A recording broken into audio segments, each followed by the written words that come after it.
Hello, ladies and gentlemen, and welcome back to the Graphic Thoughts Podcast. I am your host, Dr. Panel, with my co hosts today, once again, Thor and Mickey, my sister's dogs. They will always and forever be my co hosts.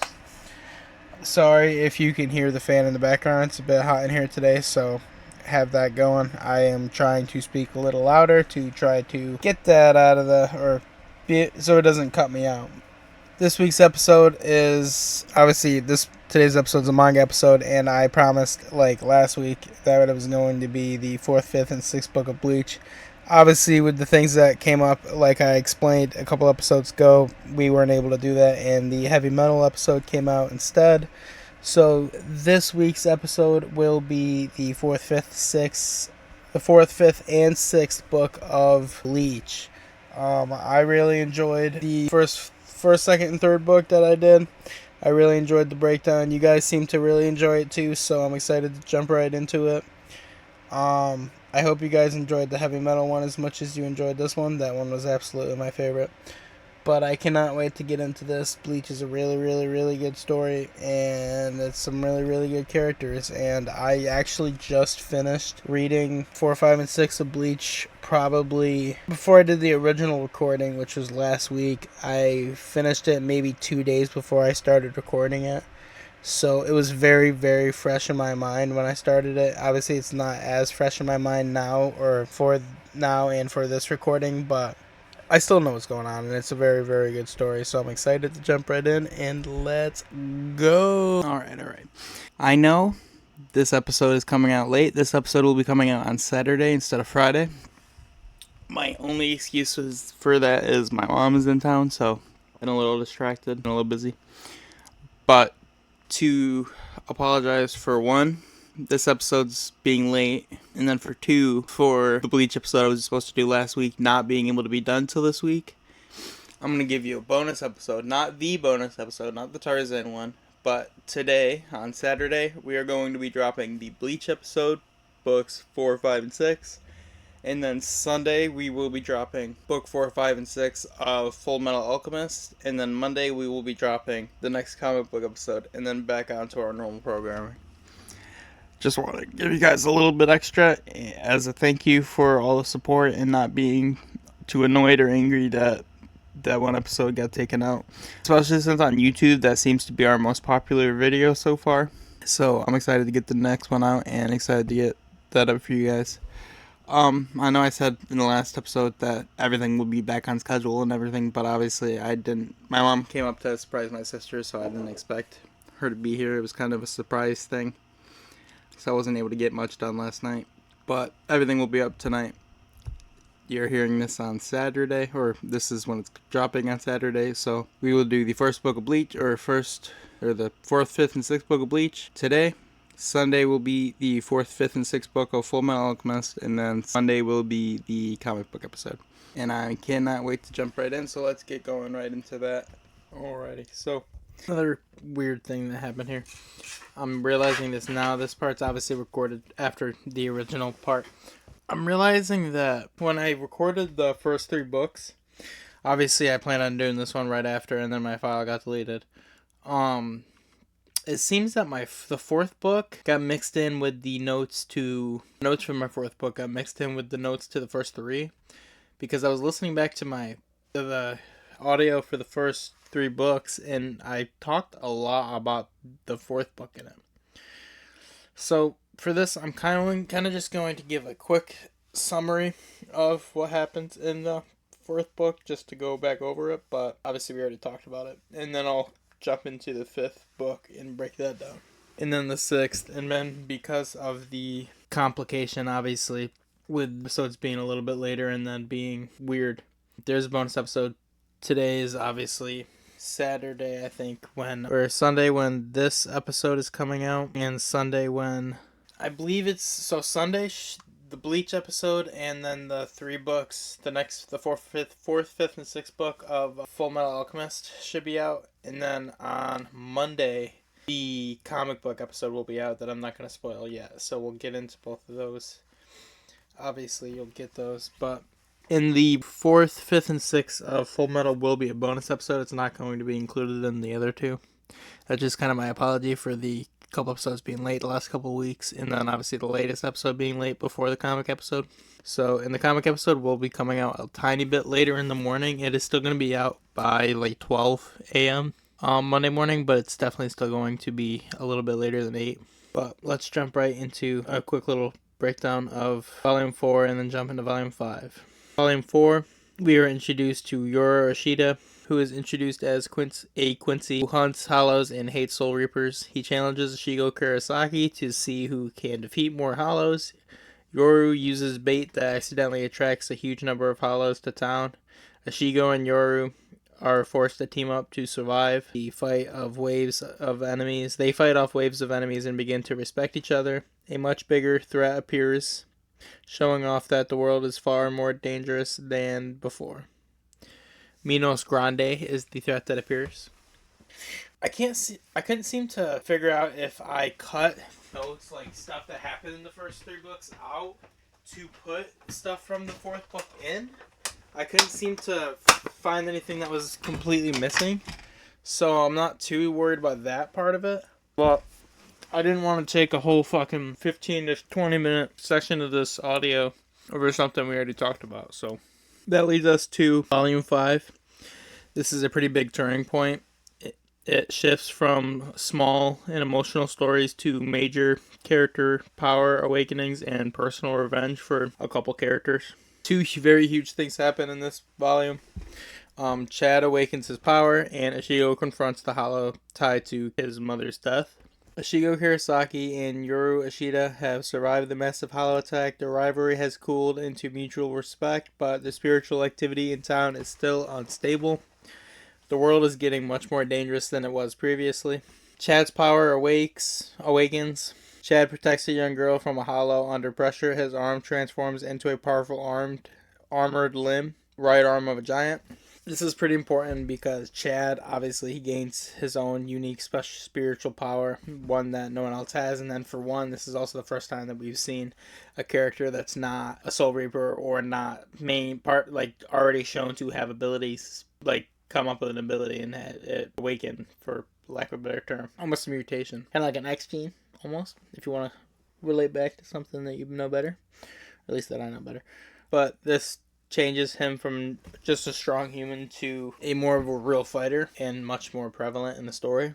This is kind of all, like I just said, this is the first sign that Ishigo's friends are also evolving. They're kind of evolving around him, with him.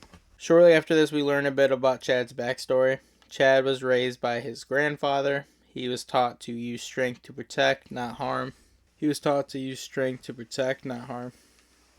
power reflects this belief. His ability is tied to defense and protection, not aggression.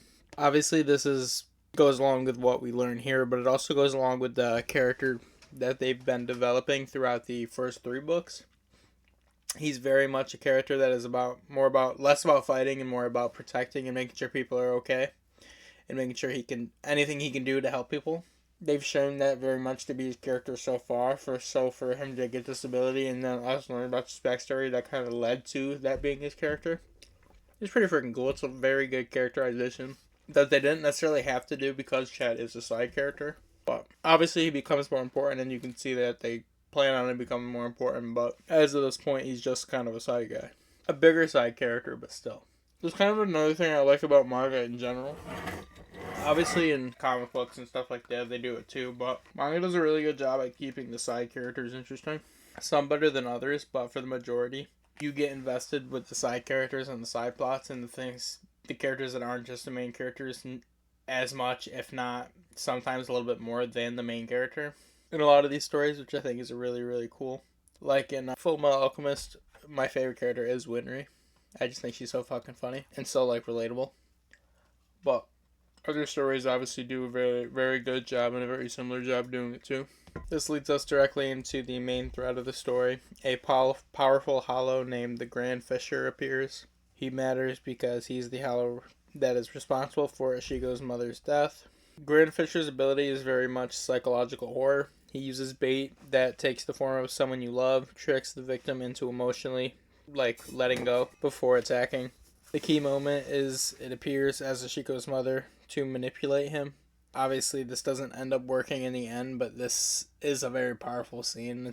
I want to show somehow the artwork for this for the YouTube video. I've been saying that for months now, but because they do a really good job at showing how much this affects Ishigo, it would, obviously. Obviously, this makes the fight deeply personal and dangerous. Ishigo struggles emotionally at first, hesitates because of his trauma.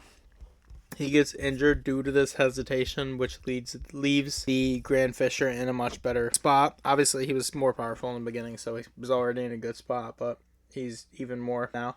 The turning point of the fight is kind of when Ishigo accepts the truth about his mother's death, regains focus on the fight seriously, and starts to fight more seriously and trying to win. By accepting his mother's death, I mean kind of get past it and be able to move on from it. He's always been stuck on it and blaming himself for it. He's able to finally get past that point at this moment, or at least look past that point at this moment, which helps him get through this fight. This very much is about more of an emotional growth than it is a power sort of growth. But like I said, they always do a really good job with this. This book specifically, I think, does it, especially with Ishigo. Obviously, he's the main character, but still. Just getting everybody, and him specifically, as you just get so behind him and you want to know more about his story so much. Like, you're never going to get bored reading this story because of Ishigo specifically. The outcome of the fight ends up with Ishigo not being able to defeat the Grand Fisher here, the Hollow escaping. This is kind of important. It shows that not every fight ends in victory, and it sets up a future rematch, obviously. But I think it is important to kind of show that it isn't just that Ishigo's going to be able to walk through and kill all these Hollows every single time. It's going to be a war on these Hollows almost. And that's just how it's always going to be with being a Soul Reaper. By the end of Volume 5, Ishigo is stronger emotionally. Yoru respects Ishigo more. Chad becomes a fighter. Orhi continues to grow, set up for her future power that we will get to in the next book. This is obviously a really good book. That's why I'm doing it for the thing. But I truly think this is a really important book, specifically because it's the first time we see character other than a character that we've known to have abilities come out with abilities. And it's going to happen again later, so this is kind of the first instance of it happening, which I do think is a big turning point of the book. So I think Volume 5 arguably is behind Volume 1 and 2, at least so far, out of the first 6, of the most important. I'd say it goes 1, 2, and then Volume 5, and then 3, and then maybe 4 and 6. I was saying why Volume 6, or Volume 5 rather, is so important. One of the reasons, because like I said, is to introduce Chad's powers. It kind of expands the main cast into a real team. All of them are kind of working together and fighting to finish this job. It begins Ishigo's deeper emotional journey, sets up a long-term enemy in the Grand Fisher, and able to kind of keep this dark shadow over Ishigo's head almost. But that will lead us right into Book 6, which is probably my favorite book so far, I'd argue. It's not the most impactful or anything like that, but this is truly left me. This is as far as I've read. Actually, no, that's not true. I've read 7 and 8. But this is just about as far as I've read in the story, so I'm very excited to keep going. That's why I got the next book as soon as I finish this. But yeah, let's get right into Book 6. Alrighty, let's jump right into Book 6. I do want to apologize just right off the gate for the fan noise in the background. If you can hear that at all, I'm going to try to talk a bit louder to speak over it if it is muffling me at all. But it's pretty hot where I am, so I can't exactly turn it down or move it, so I kind of just have to deal with the sound of it. Volume 6 is where Bleach fully shifts into more of a long-form arc rather than a lot of the arcs or the things that have happened so far have been a couple chapters and or a singular book and then it's done. There hasn't been a long-form thing really building or thing happen until now. This is the first time of that. Obviously with books like Dragon Ball Z, we got in the original Dragon Ball Z books, the first book introduced the Saiyan saga, for example. So there was a lot of sorry, I got distracted. The first couple books of the Dragon Ball Z was the Saiyan saga, so that one, for example, introduced a long form arc basically right away. And then we haven't jumped into One Piece yet, but One Piece introduces a long-term arc right away. Full Metal Alchemist will introduce a long-term arc. They already kind of did. The long-term arc in Fullmetal Alchemist is for them to get their bodies back. That is obviously what happens to lead to that. It's going to what makes the story good, but that is the long-term arc for it. So book 6 is where we get our first long-term arc for Bleach. We start off with Ishigo Karasaki. He is continuing his job as a substitute Soul Reaper. Things feel almost normal again after the chaos with Aruroshida.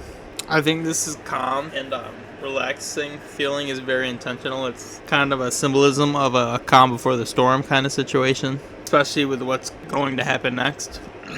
It's very much just letting everything settle down and letting the reader be comfortable just for something to go crazy again. Suddenly, two powerful Soul Reapers appear. Renji Ebaro and Bakugi Kashiki. Definitely pronounced both of those wrong. These aren't like previous Soul Reapers. Their spiritual pressure alone is overwhelming. You instantly feel that these guys are on another level. They are like Chigo, as powerful as he is in such a short amount of time, and the level of power that he has the ability to achieve is nothing compared to these guys at this point. This is very much a different power level that we haven't seen before, and it's overwhelming before we even really see it in action, which is amazing that they were able to show that so well without showing you some sort of fight scene or some sort of way of them showing off their abilities. I think they did a really good job at introducing that and showing that off without having to do any of that. That's really fucking cool. They confront Rukia. Obviously, Rukia from the original 3 stories. I don't remember if we really mentioned her too much in the 5th one, but obviously she was a Soul Reaper. She gave Ishigo, meant to give Ishigo some of her powers, but ended up giving him all of her powers, and until she can figure out how to get her powers back, she was basically just living in Ishigo's closet. But they confront Rukia. They reveal that she broke Soul Society law by giving her powers to Ishigo. The punishment is severe implied execution. Or it is implied that it is going to be execution. Obviously, they don't come out directly and say that. This obviously reframes the story quite a bit. Rukia is very much reframed from just a mentor to, now she's a target, if anything. Ishigo refuses to let them take Rukia. He attacks Renji. This is a very important fight because this is the first time we see him fight something that isn't a Soul Reaper. Ishigo uses raw strength and instinct. Renji fights with control and experience. The result is Ishigo ends up struggling very badly. The gap in their skill is very obvious. Obviously, Ishigo still is young and he's still new to the thing. He's using his anger and his emotion in the fight rather than his skill and technique and his ability. So, in fights like this, that's always going to cost you. Once again, obviously they did do the fight scene now, but once again they did a phenomenal job showing you just how many leagues above these people are than the other people, or than our people, Ishigo and Rukia. Byakuya steps in casually, moves faster than Ishigo can react. He strikes Ishigo and destroys his Soul Reaper powers. This is done by damaging Ishigo's spiritual source. I'd argue that this is the most important moment in the first couple books of Bleach. It's Ishigo's first time he lost a fight. It's the first time he was shown that he isn't as powerful as he thinks he is. That just fighting and hoping that you can win isn't always going to get you the win. It's a very, very big blow for Ishigo, this loss, and it's a very big turning point in the story. Obviously, they are trying to take Rukia, so he's losing his mentor here. This is a very big turning point, and it's a very big thing to happen in this book. And obviously, Ishigo lost his powers, so Rukia does not resist. She willingly goes with Byakuya and Renji. She knows that Ishigo can't win, and she doesn't want him to die. This is ultimately why she decides to go with him. It's a sacrifice. She chooses to protect him by leaving rather than staying and him getting even more hurt and or being killed. It's the noblest thing she could have done in these situations. This is when Kazuki Aurora reveals he knows much more than he lets on. He was the one that gave... I don't actually think... For some reason, I don't know how I haven't mentioned him in any of these stories yet. He just hasn't really came up in the main portion. I might have mentioned him a bit in the first 3. But Khan is basically a I don't remember the exact idea of it, but it was like this gum that Ishigo would chew on and it would make another version of him. This version was supposed to do, I think, stay at home or go to school, something when Ishigo was doing soul reaping duties, but he ended up causing trouble, blah blah blah blah blah, and got put into this machine. Got put into this teddy bear. The guy that Ishigo and Rukia got the gum from, and ended up being like faulty or whatever, and that's why the copy of Ishigo ended up going bad. I don't know how this part didn't come up in any of my breakdowns. I have severely left out some parts now that I'm realizing it. We're gonna have to do better next time with that, but that's basically, we had to have mentioned Aurora before though. So Aurora offers to train Ishigo. This is important for a couple different reasons. For one, it won't just restore Ishigo's power, it will push Ishigo beyond his previous power limit, which obviously going up against the people that just wipe the floor with him with very little ease or very little effort will be very helpful, or hopefully helpful. So this leads us into part 9, which is the Chain of Fate, which is brutal training for Ishigo. Ishigo is thrown into a deep pit. His chain of fate, connection to his soul, starts eroding. The rule is if the chain fully disappears, he becomes a hollow. The goal is for Ishigo to regain his soul reaper powers before this happens. Basically, he's beat the clock kind of thing. Part 10 is kind of where we start facing him becoming a hollow. Ishigo begins to transform, loses control, time is running out. This is when he starts to do this is where we really see how powerful and how strong just mentally Ishigo is. He fights his own transformation and reclaims his identity and will. He basically breaks back the things that or what's turning him into a hollow. This is the birth of his deeper power. Ishigo regains his soul reaper powers stronger than before. This marks his true beginning as a fighter capable of entering Soul Society. There's a lot of reasons why that would be all for this volume. Obviously, it's a pretty big introduction into the Soul Society arc. It showed a lot of growth for Ishigo as a character and how powerful he likely could become. Obviously, we lost Rukia. That's a big blow to him. It's a big blow to all the characters. I mentioned in, I think, book 5 that we will see... Shit. I forget her name. We'll come back to it.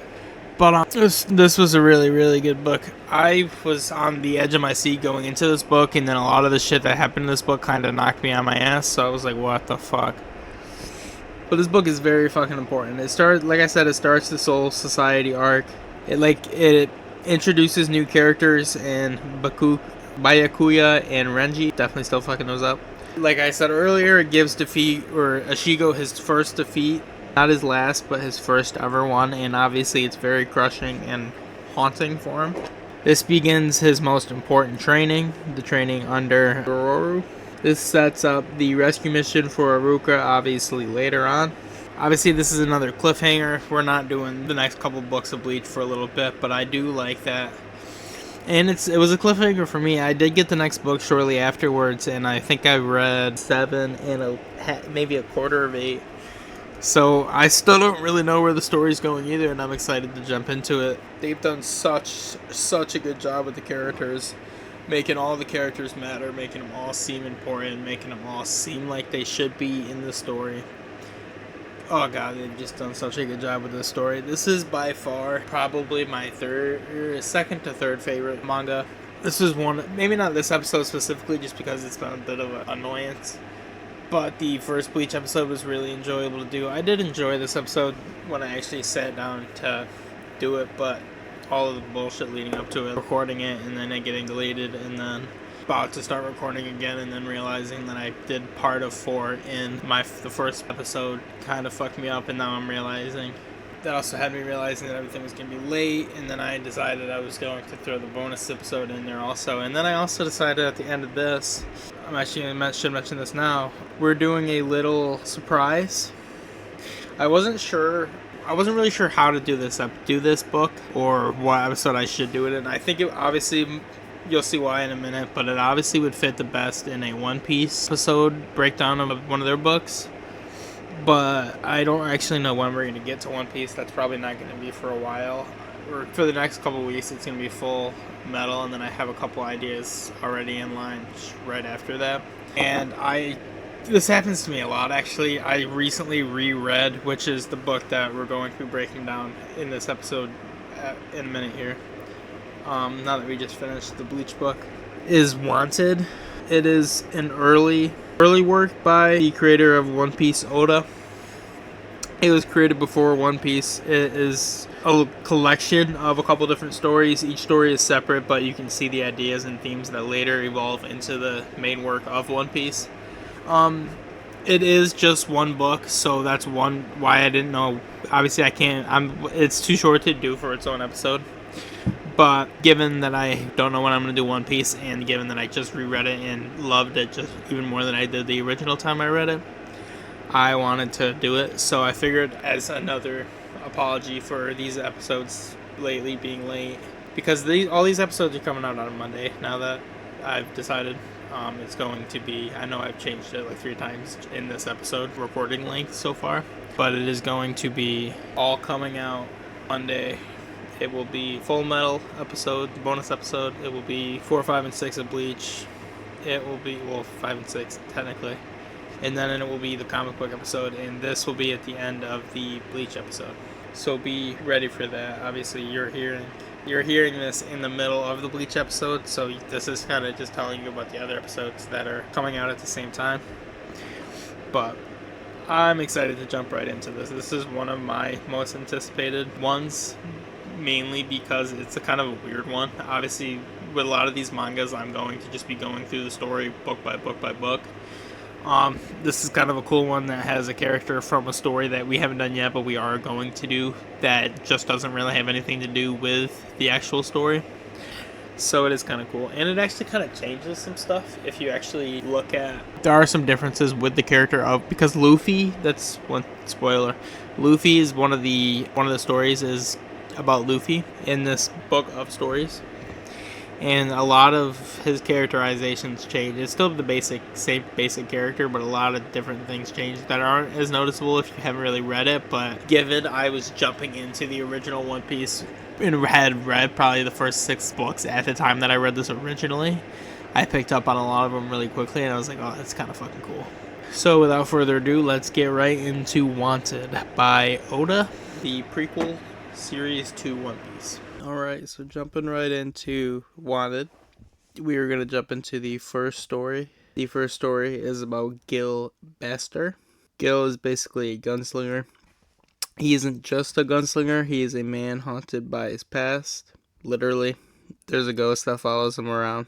The ghost represents guilt and consequence. Unlike typical revenge ghosts, he's annoying, talkative, and humanized. Oda very much flips kind of a dark concept of someone's past and or their darkness or demons following along with them in their life into this guy who has this annoying asshole who is his demons basically following beside him, kind of always annoying the hell out of him. Gil lives as an outlaw. The ghost constantly interferes. Bounty hunters attack. The ghost ends up helping Gil survive. The deeper meaning to this story is kind of killing isn't glorified, it sticks with you. Or there's a lot of different things. One of them is killing isn't glorified, it sticks with you. Obviously, whoever this ghost is that he ended up killing and taking the life of ended up sticking with him. Whether, even in this story, it ended up being more of a comedic thing. A lot of those kind of things do happen. Like if you talk to people that have been in war or went to war or killed somebody in war, a lot of the times they remember their face or they remember what happened or they remember how it happened, because those kind of things a lot of the times do stick with the person. It also shows that even tough characters aren't emotionally free. Obviously, it's a pretty short story, but Gil is shown to be a very stoic and strong and smart, capable gunslinger. Kind of a badass, kind of a fugitive kind of deal, and even him at the end of the day still has this baggage, this darkness that he's kind of carrying around with him. And then humor, softening the darker themes, it's a very Oda style. If you've read One Piece, you know it's a very Oda style way of doing it. I really like it. I loved this story. This is probably behind the one that introduces Luffy for the first time. This is probably my favorite story in the Wanted book. That'll lead us directly into book 2, God's Gift for the Future, Power as a Burden. There is a boy. He has the ability to see into the future. It's just slightly into the future, though. He predicts small events, basically accidents, danger. He starts using his powers to help people, realizes changing events isn't always simple. It often is difficult and or can lead to more things. He continues to live with the burden of knowing the future. He kind of takes from this that power doesn't solve everything. It kind of complicates life. I think it's a relatively boring story compared to the other ones, but I think it's an interesting one to it's one that makes you think. It's a deep thinker. This would lead us directly into the Ikiyoku storyline. This is much more of a straightforward, this is part 3. This is much more of a straightforward action story focused on a wandering fighter archetype. Basically a wandering fighter, this is one of my favorite ones too. A wandering fighter travels and encounters enemies. Conflict arises with opponents, bandits, mainly. He fights them using skill and strength, wins through combat and very much better ability. He continues his journey alone. It's a very much just a classic wandering warrior story. There's not a whole bunch to it. I think Oda did a very good job with just making it interesting. I don't think it's like the most interesting thing in the world, and I don't think it's the most interesting thing in the book, but I definitely think it makes you intrigued, and I at least wanted to continue on with this character as much as I know you don't.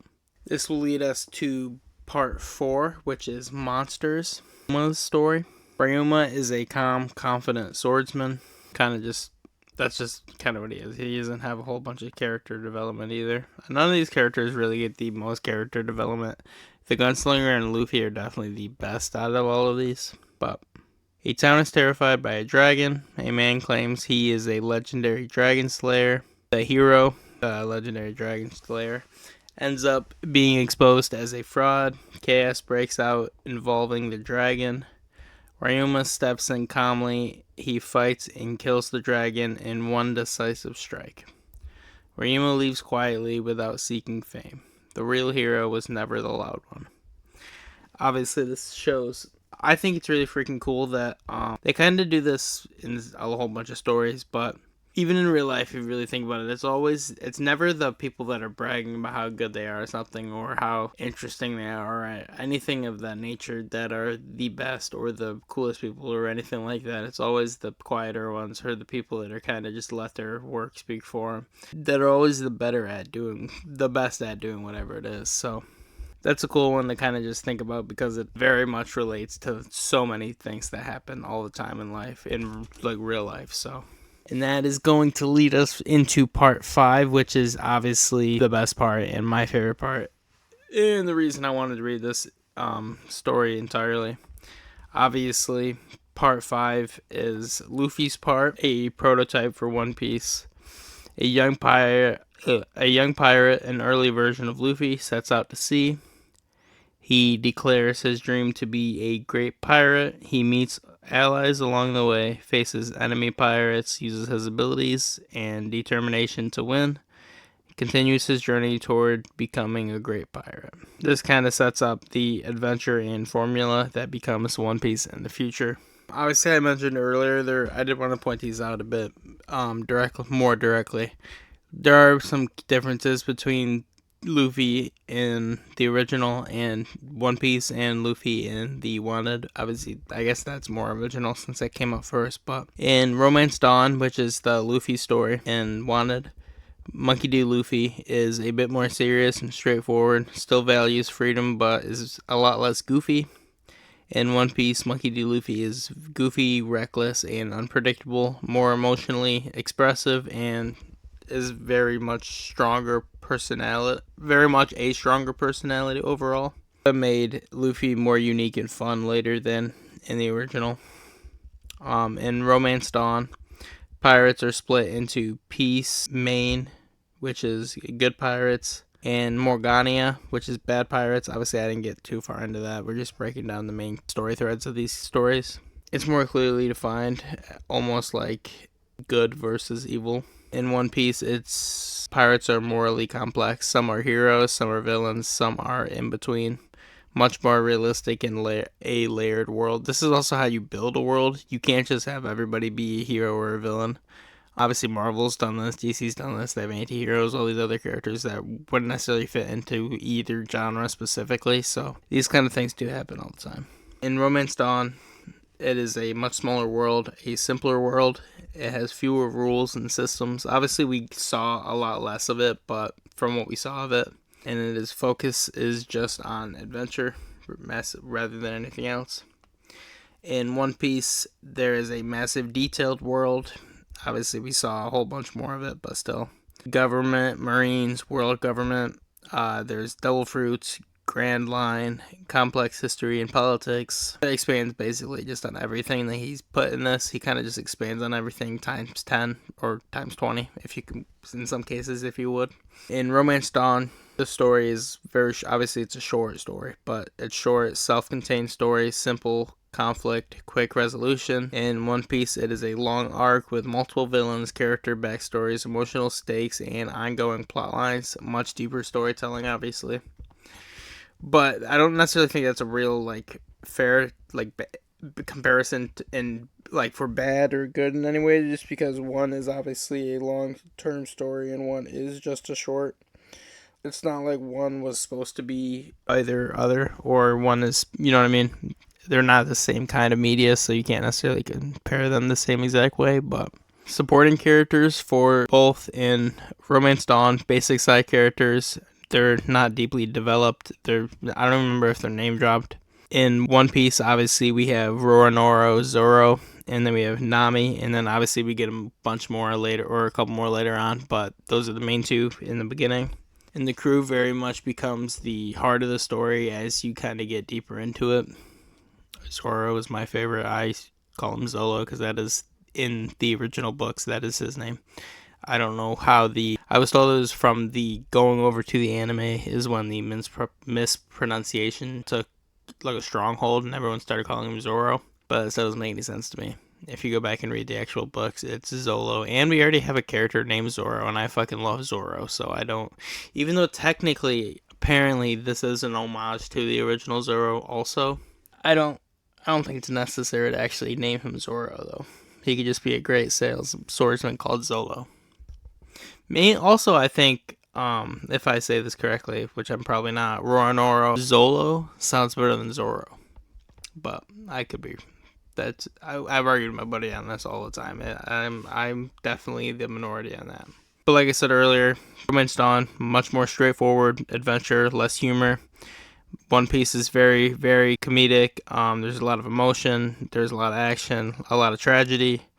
Much more of a balanced and dynamic story overall. Obviously, again, not the fairest comparison. One is a short and one is a full-long, over 100 book fucking story. But still, it's really cool to see the introduction of this character that does end up becoming so massive and getting his own story later on.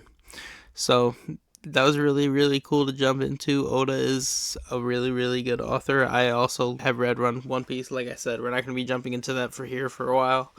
But I think I'm on book 15 between 15 and 20. I don't remember the exact number. I remember the last book when I went to buy One Piece books, I bought 15 and then a couple more. I don't remember if I actually got up to 20 though. But I remember when I needed to buy them. That was the next one I needed. But yeah, I really, really enjoyed this book. I think for anyone who enjoys One Piece, this is a nice little introduction to just kind of a cool other thing that Oda did. Obviously, I haven't actually looked into anything he's done other than these two things. He might have worked on other stuff also you can get the same kind of vibe from, but I think if you finished all of One Piece, or even if you haven't, this is a cool kind of thing if you're into the story of One Piece and the characters and how Oda writes the story. I definitely think you'll like Wanted, so strongly, strongly, strongly recommend that. So that will be all for that book, and that will be all for the breakdown for Bleach and all of this episode.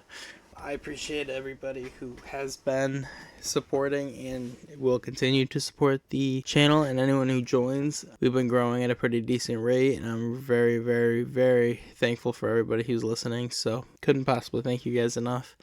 Obviously, I've been saying for a while now, we're on YouTube. The new episodes come out about 2 hours, 2 days after they come up on Spotify. So for anyone who's not interested in listening to them on Spotify, you can always go out of your way to go listen to them on YouTube. Obviously, like I've been saying for a while, we plan on getting the YouTube videos to be like a slideshow of the books throughout the thing, but that's been a little challenging. It's probably the most challenging out of all of this stuff. Got a whole bunch of stuff coming. Obviously, this is the Bleach episode. By the time you're hearing this, you will also have the bonus episode, which will be the Full Metal Alchemist books 4, 5, and 6. You will also have the comic book episode that's coming out. I'm not going to spoil that. You'll have to wait for that to listen to the episode to know what that one will be. And then in about 2 weeks from now, you will also have the Tarzan bonus episode, which will be all 50 Tarzan movies, the live action, and then the 2 animated Disney ones. Over 100 hours of Tarzan movies. Those are going to be split into 2 different, maybe 3 different sections. It is completely done. I just am not completely sure how I'm going to post it yet or break it up yet. So we'll figure that out. But that will do it for this episode. I appreciate everybody, and Dr. Panel out.